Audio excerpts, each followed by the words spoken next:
Recording on করেছি। হুম, তো এই যে খাতা আছে, ১ম এ আমাদের একটা কাজ করতে হবে যে খাতার নিচের দিকে আ অল্প জায়গা রেখে একটা দাগ টেনে দিব। এটা হলো আমাদের ১ম কাজ। নিচের দিকে অল্প জায়গা রেখে একটা দাগ টেনে দিব। এটা হালকা করে টানবো কেননা এটা পরে মুছে ফেলতে হবে। আচ্ছা। এবার আমাদের কাছে যদি স্কেল থাকে তাহলে আমরা স্কেলের সাহায্য নিয়ে মোমবাতিটা আঁকবো। কেননা মোমবাতির রেখাটা সোজা হলে বেশি সুন্দর লাগবে।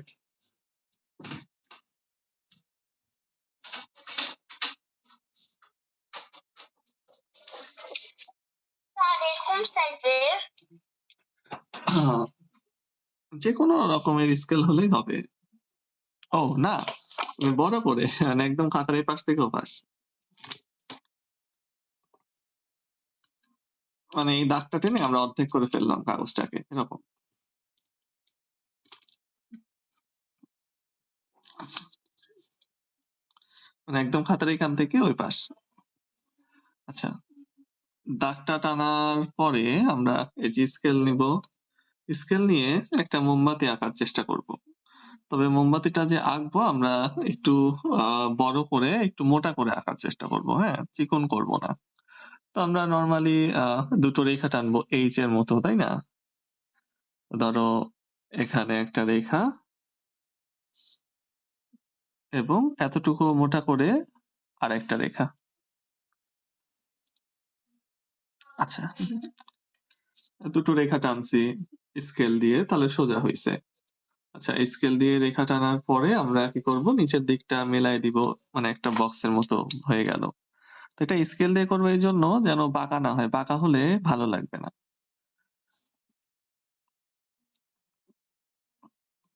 আচ্ছা, এটা করা হয়ে গেলে আমাকে দেখাও।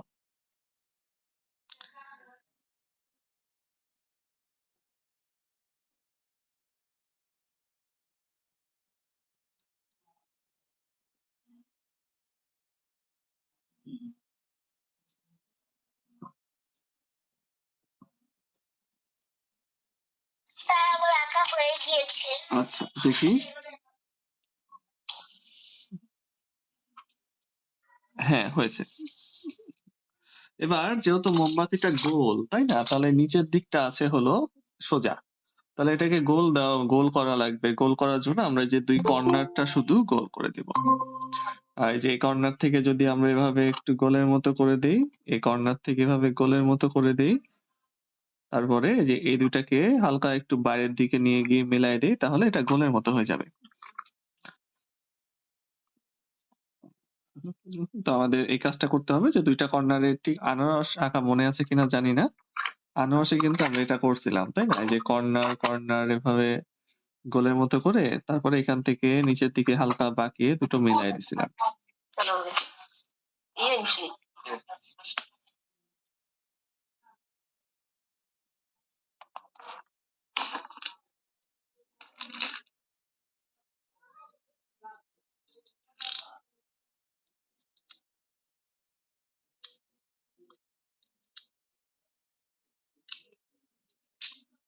আচ্ছা, তো এটা গোলের মতো হয়ে গেলে আমরা এই যে বাইরের অংশ মুছে ফেলবো।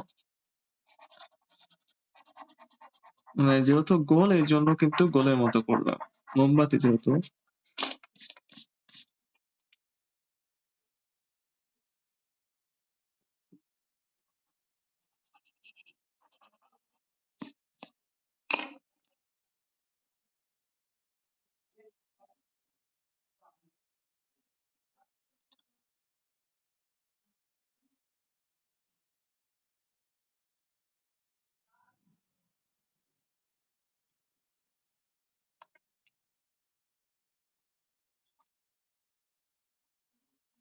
সেভাবে বানানো হয়ে গেলে আমাকে একটু দেখায়।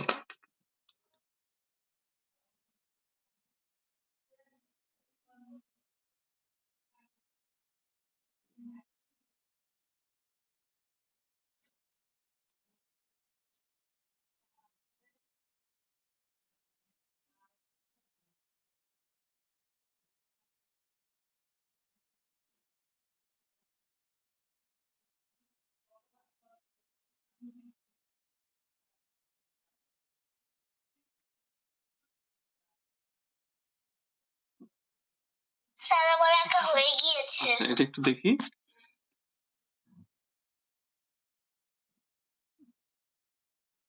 হ্যাঁ, হয়েছে। আচ্ছা এবার দেখো আমাদের মোমবাতির নিচের তলানিটা আঁকাতে হবে। তো এখানে দেখো এইখানে এবং এখানে এই ২ জায়গা থেকে তো শুরু হইছে, তাই না? গোল করা। তো এটা একটু উপর থেকে আমরা বামে বাঁকে একটা রেখা এবং এই যে উপর থেকে আমরা নিলাম, এই যে এখান থেকে এতটুকু, ওইটুকু আন্দাজ করে এপাশেও অতটুকু উপর থেকেই ডানে বাঁকিয়ে আরেকটা রেখা টানবো। টেনে এটাকেও হালকা গোলের মতো করে মেলায় দিব।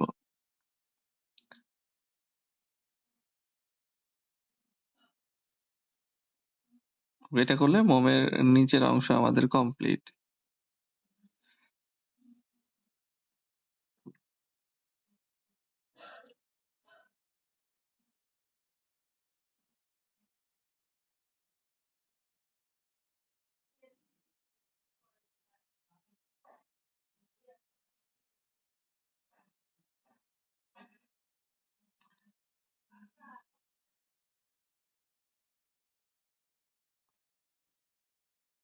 আচ্ছা এটা দেওয়া হয়ে গেলে আমাকে জানিও।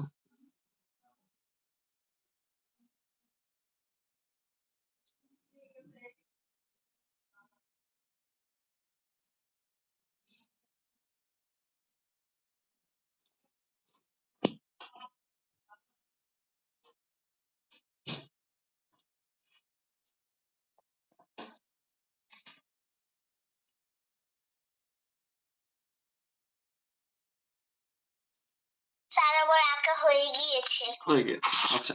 এবার দেখো এখান থেকে এখানে মেলাতে হবে। একটু আঁকা-বাঁকা করে আমরা একটু নিচে করে মেলায় দিব। যেটা আমরা একদম এখানে ছিল এখানে বাদ দিয়ে আমরা একটু নিচে করে মেলায় দিচ্ছি। অথবা আচ্ছা এটা করো না, একটা একটু সুন্দর করে করি চলো। আচ্ছা এটা আমরা মুছে ফেলি। এখানে একটা ওভালের মতো দেওয়া যায়। তাহলে আরো সুন্দর হবে। যদি আমরা এই যে এখান থেকে এখানে হালকা করে একটা দাগ টানি, দাগ টানার পরে এটাকে ওভালের মতো বানিয়ে দেই, তাহলে মোমবাতিটা দেখতে আরো সুন্দর হবে। তো এভাবে একটু ক্রস করে দাগ দিয়ে ওটা ওভাল বানিয়ে ফেলবো।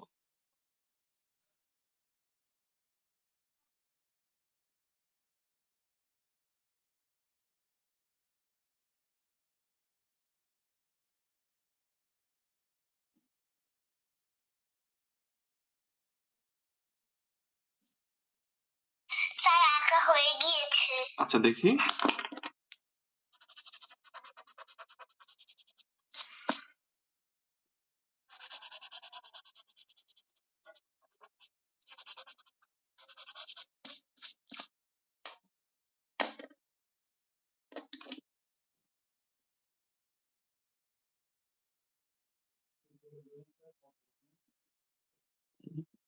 হ্যাঁ, আঁকা হয়ে গেলে এই তো ফাইন। এবার এর মাঝখান থেকে আমরা সুতলি দিব, হ্যাঁ? এই যে এটার মাঝখান থেকে আমরা ১ম এ একটা সুতা দিব। এই যে সুতা দিলাম, ঠিক আছে? সুতা দেওয়ার পরে এই সুতার উপর থেকে আমরা আগুন দিব।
আচ্ছা আঁকানো হয়ে গেলে আমাকে জানিও।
হালকা হয়ে গিয়েছে। হয়ে গেছে। তারপরে আমরা রং করব। তো আমি লাল রং দিয়ে মোমবাতিটা রং করব। এজন্য লাল, কমলা, হলুদ আর ব্রাউন নিয়েছি। স্যার, মন পছন্দ কালার দিব। হ্যাঁ, রং পছন্দের মতো কালার দেওয়া যাবে। তবে কি রং দিবা আগে আমাকে বলো। তার সাথে আরো কয়েকটা রং দিতে হবে। আমি এটা লাল রং করব, হ্যাঁ? লাল রং দিয়ে করার জন্য এই ৩ টা রং এক্সট্রা লালের সাথে দিতে হবে। এখন তুমি কোন রং দিবা আগে আমাকে বলো, তারপর বলে দিচ্ছি।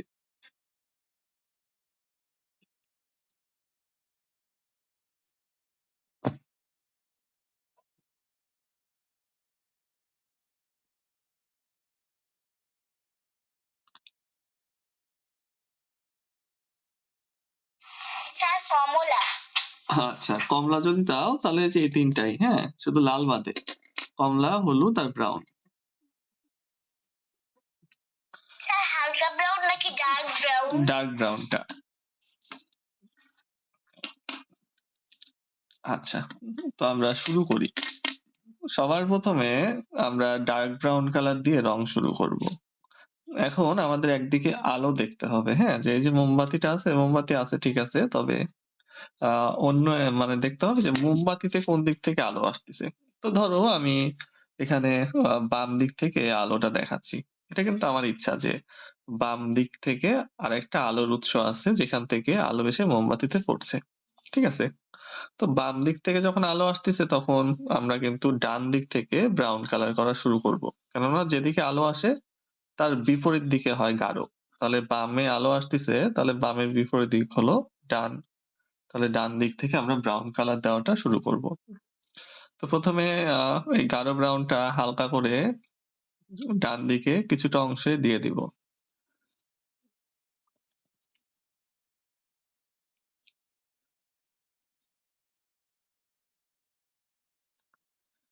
দেখো ছোট, ছোট দাগ টেনে করতেছি। অনেক বড়, বড় দাগ টানলে রং ভালো হয় না।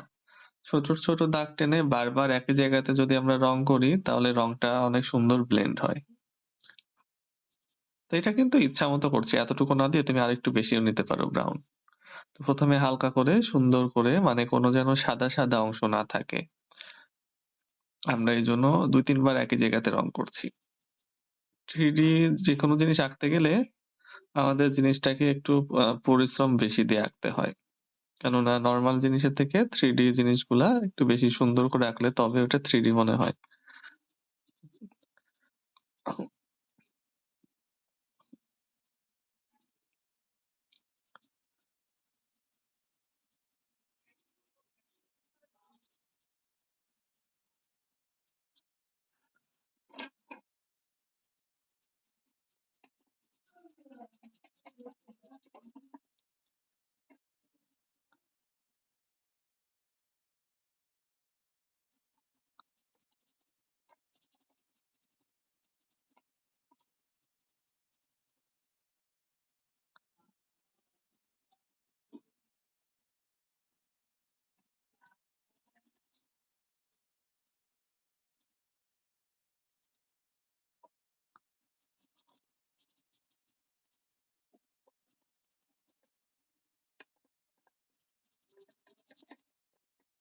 আচ্ছা। তো আ হালকাভাবে আমরা কিছুটা অংশ ব্রাউন দিয়েছি। এভাবে হালকাভাবে কিছুটা অংশ ব্রাউন দেওয়া হয়ে গেলে আমাকে একটু জানিও।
হয়ে গিয়েছে। আচ্ছা, হয়ে গিয়েছে। এখানে একটা জিনিস আমি দিতে ভুলে গেছি।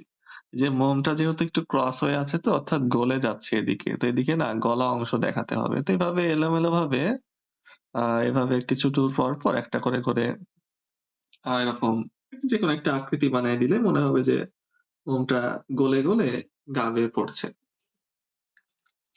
আচ্ছা, তো এটা দেওয়ার পরে এবার আমরা একদম কর্নারের দিকে অর্থাৎ শেষের দিকে আরেকটু গাঢ় করব। তো ১ম এ তো আমরা হালকা করে দিয়েছি, হ্যাঁ? তারপরে একদম শেষ, এটা হলো একদম শেষের দিকে। তো ওখান থেকে আমরা কিছুটা আরো গাঢ় করছি। এবার একটু ভর দিব।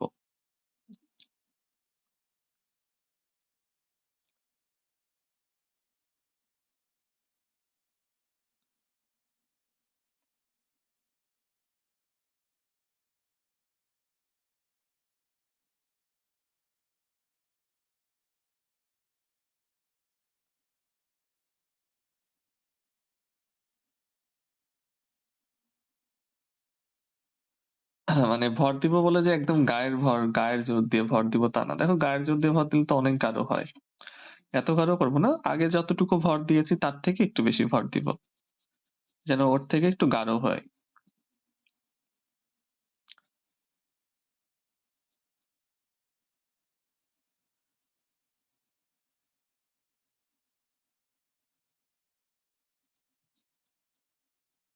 দেখো আমি কতবার একই জায়গাতে রং করছি। এটাই হলো রং সুন্দর করার একমাত্র উপায় যে বারবার একই জায়গাতে রং করতে হবে। একবার রং করলে কখনোই ভালো লাগে না। যখন ২-৩ বার একই জায়গায় রং করব তখন রংটা আস্তে সুন্দর করে ব্লেন্ড হয়ে যায়। যে এই সাইডটাও একইভাবে আমরা রং দিয়ে দিব।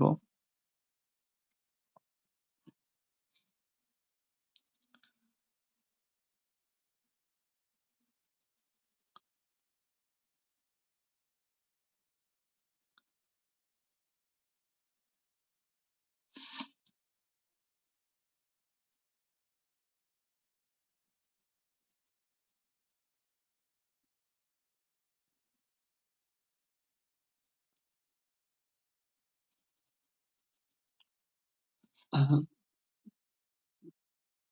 আচ্ছা। এটা হয়ে গেলে এবার সমস্ত জায়গাতে আমি দিব লাল আর তুমি দিবা কমলা। যেহেতু তুমি কমলা কালার করবা, কমলা দিবা আর আমি দিব লাল রং। তো আমি এর উপর দিয়ে লাল রং দেওয়া শুরু করছি। লাল রংটা এবার গাঢ় করে দিব ভর দিয়ে।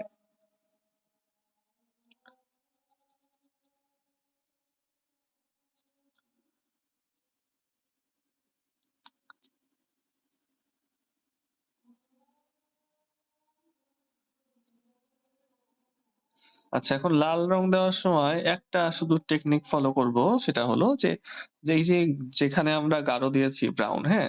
সেখান থেকে আমরা ভর দেওয়া শুরু করব।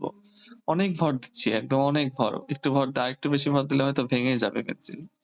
তো এভাবে ভর দিতে যত আমরা আলোর দিকে যাব তত ভর কমবে।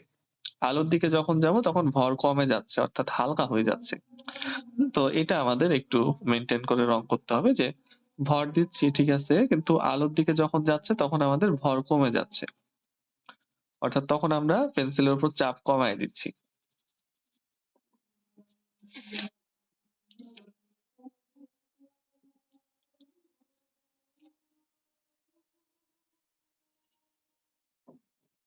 প্রথমেই তো সুন্দর হবে না, প্র্যাকটিস করতে হবে এভাবে। এভাবে যদি প্র্যাকটিস করতে থাকো তাহলে তোমার পেন্সিলের উপরে নিয়ন্ত্রণ চলে আসবে। আর নিয়ন্ত্রণ হলো সবচেয়ে বড় জিনিস রং সুন্দর করার।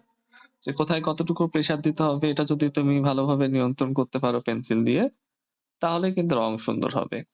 কেননা সব জায়গায় কিন্তু একভাবে রং করা যায় না। কিছু জায়গায় হালকা, কিছু জায়গায় গাঢ়, কিছু জায়গায় মিডিয়াম এভাবে করতে হয়।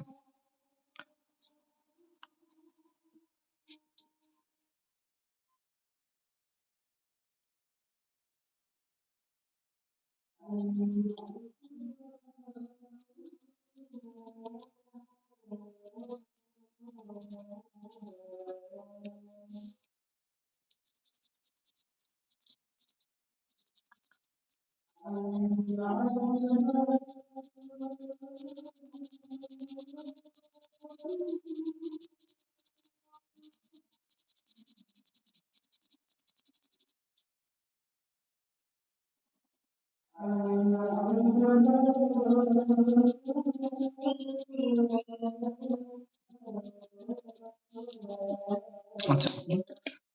তো আমার কমলা রং দেওয়া হয়ে গেলে এর উপরে তুমি হলুদ রং দিবা। আর আমি যেহেতু লাল রং দিয়েছি এর উপরে আমি কমলা রং দিব। আর হলুদ রংটা লাগবে হলো আগুনে। আগুনে দেওয়ার জন্য আমি হলুদ রংটা নিয়েছি। স্যার তাহলে তো আমাকে কমলার রং উপরে কিছু দেওয়া লাগবে না। আহ কেন?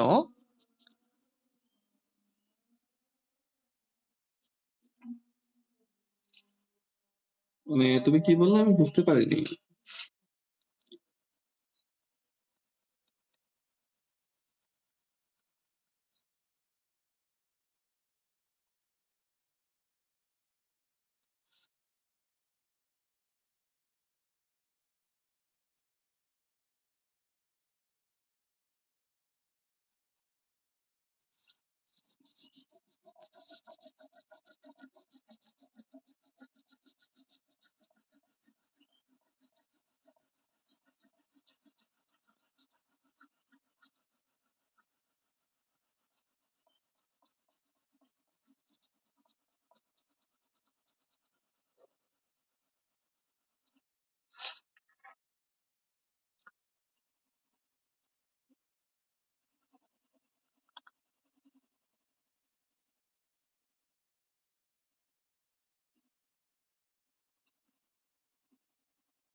ওকে। তো একদম লাস্ট পর্যায়ে আমি এর উপর দিয়ে একটু হলুদ রং দিচ্ছি কমলা রংটাকে একটু সুন্দর করার জন্য।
ওকে, আমার মোমবাতি রং করা শেষ।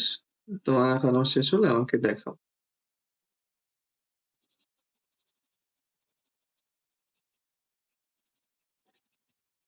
এরপরে এই যে উপরেরটা করবো, বাকি আছে ওটা পরে। আগে মোমটা রং করে দেখাও।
স্যার, রং করা হয়ে গিয়েছে। দেখি।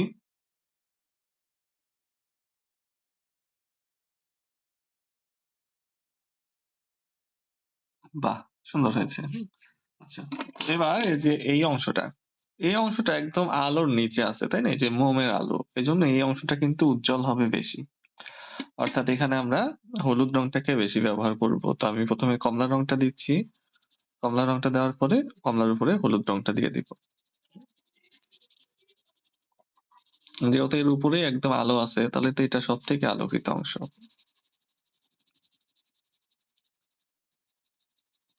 আমরা কমলা রং স্যার হালকা অরেঞ্জ নাকি ডার্ক অরেঞ্জ? আচ্ছা, আমি এখানে তো একটাই অরেঞ্জ আছে আমার, গাঢ়টাই। তো ওইটাকে আমি হালকা করে দিচ্ছি। হালকা করে দিয়ে হলুদটা গাঢ় করে দিয়ে দিব।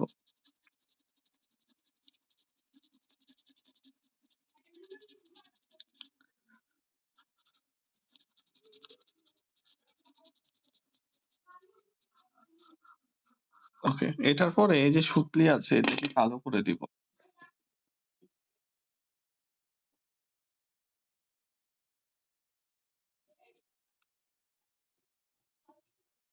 ওকে,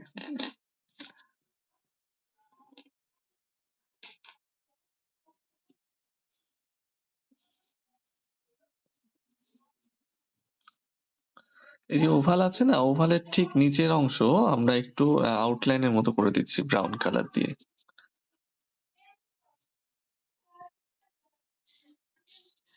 এবং এই যে সুতলি আছে এর আশপাশে কিছু কিছু করে আমরা ব্রাউন রং দিয়ে দেবো এভাবে। এখানে একটু, এখানে একটু, এখানে একটু, এখানে একটু, এভাবে। আবার লাল রঙও একইভাবে দিয়ে দিব কিছু কিছু জায়গাতে ব্রাউনের উপর দিয়ে।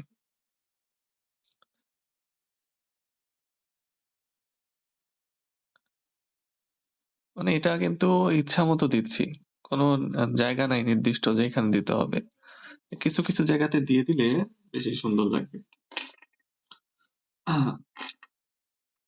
এটা হয়ে গেলে আমাকে জানিও।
রং করা হয়েছে কি?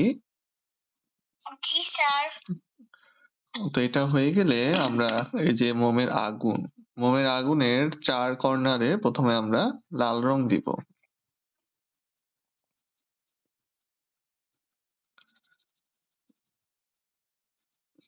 আচ্ছা, লাল রং দিলাম কিছুটা গাঢ় করে, অনেক বেশি ভর দিচ্ছি না, দেখতে পাচ্ছ। তো কিছুটা লাল রং দেওয়ার পরে দাঁড়া 1 মিনিট কলসে কেটে নেই। লাল রং দেওয়ার পরে এভাবে এলোমেলো ভাবে আমরা লাল রঙের কয়েকটা শিখা তুলবো। এভাবে আঁকা বাঁকা করে, ঠিক আমরা যে কালকে যে গাছ আঁকলাম না, সেই গাছের মতো 2-1টা তুললেই হয়ে যাবে। তো জাস্ট এটুকু করার পর আমরা যখন হলুদ রং দিয়ে দেব তখন এটা আগুন হয়ে যাবে।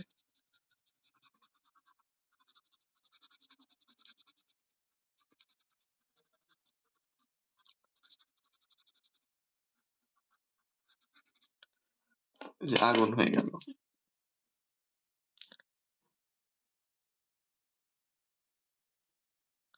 তাহলে 4 কর্নারে লাল রং দিয়ে যে সামুদ্রিক গাছের মতো 2-1টা গাছের মতো এঁকে দিয়ে আমরা হলুদ রং দিয়ে দিলে আগুন হয়ে গেল।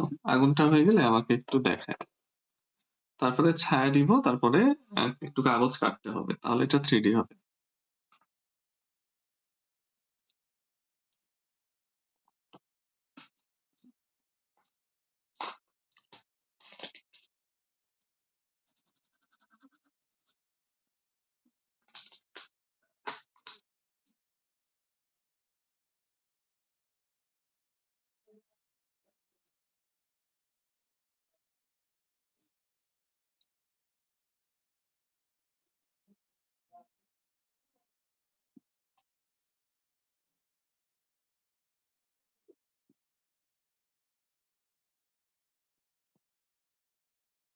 স্যার আমার আঁকা হয়ে গিয়েছে।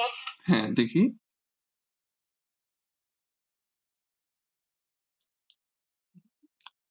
এই তো বাহ! সুন্দর হয়েছে। এবার হলো আমরা ছায়া দিব। তো ছায়াটা কিভাবে দিব? ধরো স্কেল নিবো আবার। স্কেল নিয়ে যেহেতু বাম দিক থেকে আলো আসতেছে তাহলে ডান দিকে ছায়া পড়বে, হ্যাঁ?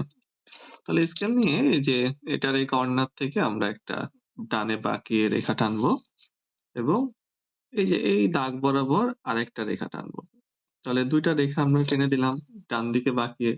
তার মানে কি যে এদিকে ছায়াটা আছে, ঠিক আছে? এদিকে ছায়াটা পড়ছে। এখন তুমি যদি আরেকটু বাঁকা করে দিতে চাও তাহলে আরেকটু বাঁকা করে দাগ টানবা। যে ছায়াটা এভাবে দেখা যাচ্ছে। অর্থাৎ কি যে এই কর্নার থেকে একটা এবং এই কর্নার থেকে একটা। স্কেল দিয়ে ধরে আমরা দাগ টেনে দিলেই কিন্তু আমাদের ছায়া হয়ে যাবে। তার মানে কি যে মোমের ছায়াটা এদিকে পড়ছে। এখন এদিকেও পড়তে পারে, এদিকেও পড়তে পারে। যেহেতু আলো বাম দিক থেকে আসতেছে, তো আলো একটু সরে গেলে এদিকে, আবার একটু এদিকে নিচের দিকে সরে আসলে এদিকে। তো এটা কোনো সমস্যা না। তো যেটা ইচ্ছা আমরা একটা রেখে দেব। একটা রাখার পরে এবার আমরা করব। কালো রং দিয়ে ছায়াটাকে ১ম এ হালকা করে রং করে নিব।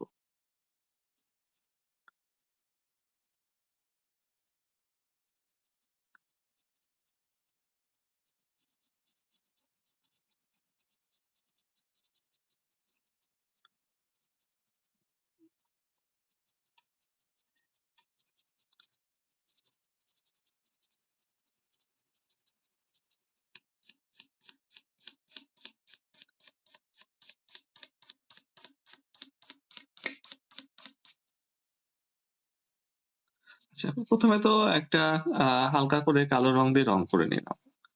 তো এখন ছায়ার একটা বৈশিষ্ট্য কি যে যেখান থেকে শুরু হয় সেখানে সবথেকে গাঢ় হয়। আর যত দূরে যায় তত সেটা হালকা হতে থাকে। তাহলে এই যে এখান থেকে শুরু হচ্ছে, এখানে হবে সবথেকে গাঢ়।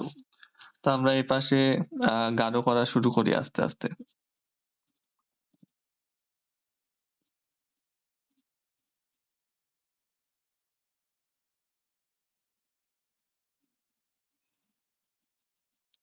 মানে ছায়ার শুরুটা হয় গাঢ়, যত দূরে যায় তত হালকা হতে থাকে।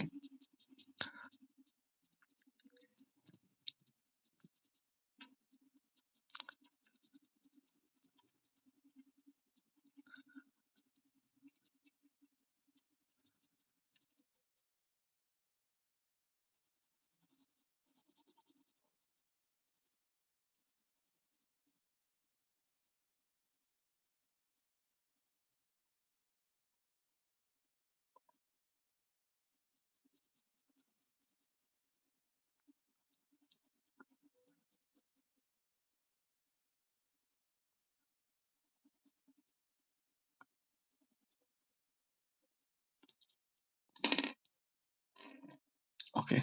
তাহলে আমাদের কিন্তু এখানে একটা শ্যাডো তৈরি হয়ে গেল। যে মোমবাতির ছায়া পড়ছে।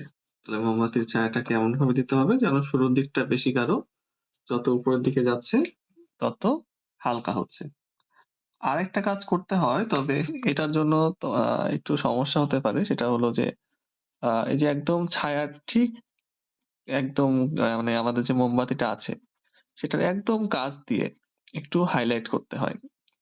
অর্থাৎ এই যে দেখো এখানে মোমবাতি এবং ছায়া দুটো একটার সাথে একটা লেগে আছে, তাই না? তো যেখানে লেগে আছে সেই অংশটাকে একটু হাইলাইট করতে হয়, বলতে কি ওখানে একটু মুছে দিতে হয়।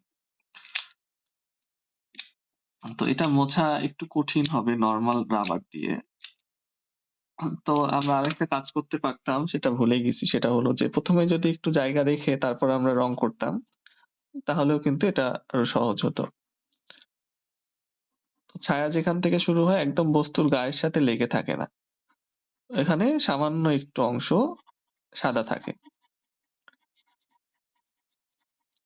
তো এটা জেনে রাখো, এখন না দিলেও সমস্যা নেই।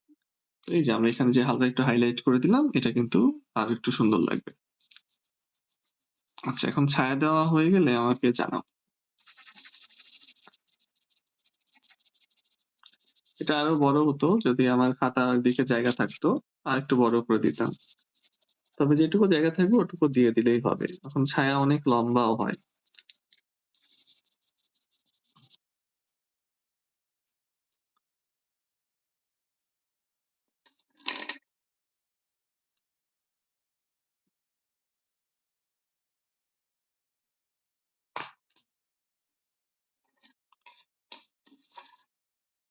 এটার পরে আমাদের ফাইনাল আরেকটা কাজ আছে, সেটা করার পর দেখবা 3D হয়ে গেছে।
খাওয়া দাওয়া হয়ে গিয়েছে। হয়ে গেছে, দেখি।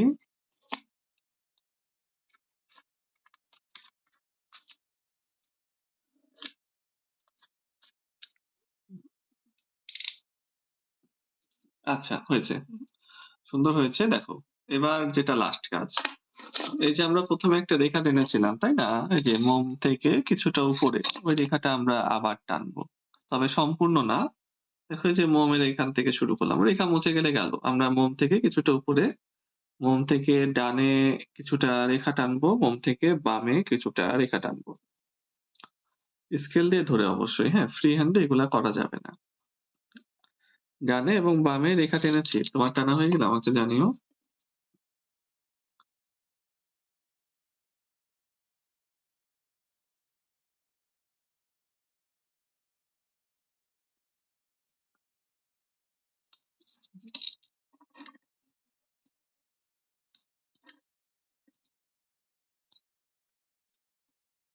স্যার দিয়েছি। দিয়েছো? ঠিক আছে, আমারটা বাঁকা হইছে, আমি সোজা করলাম। তো এবার এই যে এখান থেকে, রেখা থেকে ডানে স্কেল বাঁকিয়ে আরেকটা রেখা। এই যে ডানে স্কেল বাঁকিয়ে আরেকটা রেখা টেনে দিলাম, তাই না? এবার এখান থেকে বামে স্কেল বাঁকিয়ে আরেকটা রেখা। ওকে, বামে স্কেল বাঁকিয়ে আরেকটা রেখা টানলাম।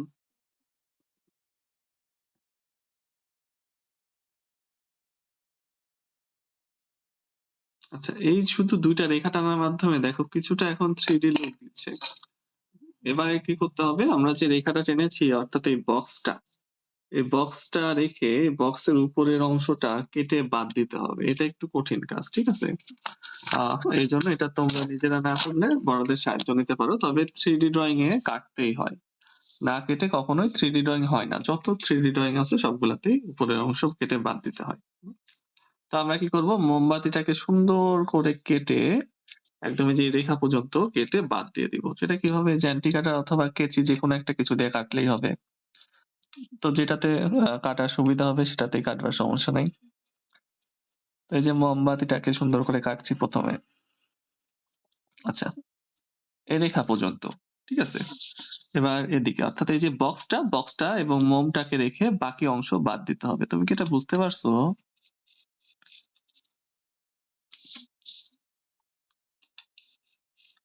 আরিশা কি এটা বুঝতে পেরেছো?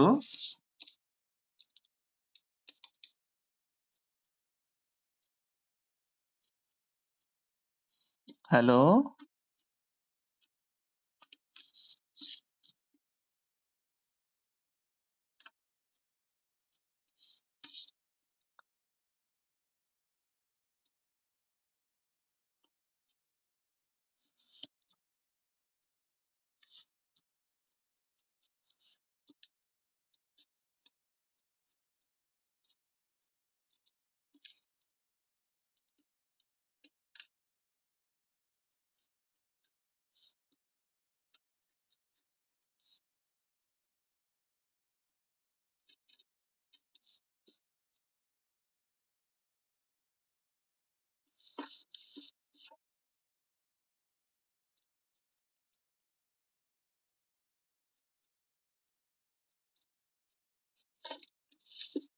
তো এই অংশটা হলো 3D ড্রইং এর মূল অংশ এবং সবথেকে কঠিন অংশ বলা যায়। তো এইজন্য কেচি দিয়ে কাটলে আরো সুবিধা হয়।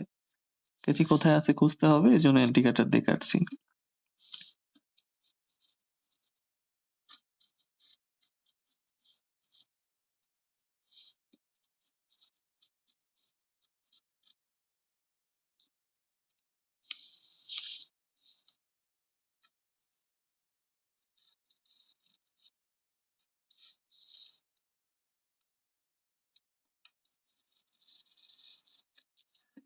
দেখো কেটে দিছি। তাহলে এবার এই যে উপরের অংশটুকু যদি বাদ দিয়ে দেই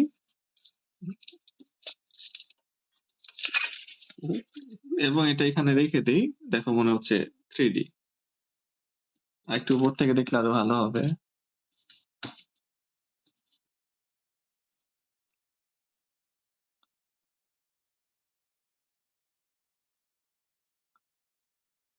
আচ্ছা, ক্যামেরা যদি খুলে নিয়ে এটাকে যদি এভাবে নিচে ধরি, তাহলেও মনে হয় আবার এই যে একদম যদি সামনাসামনি ধরি, একদম সোজাসুজি, তাহলে সবথেকে ভালো লুক আসে।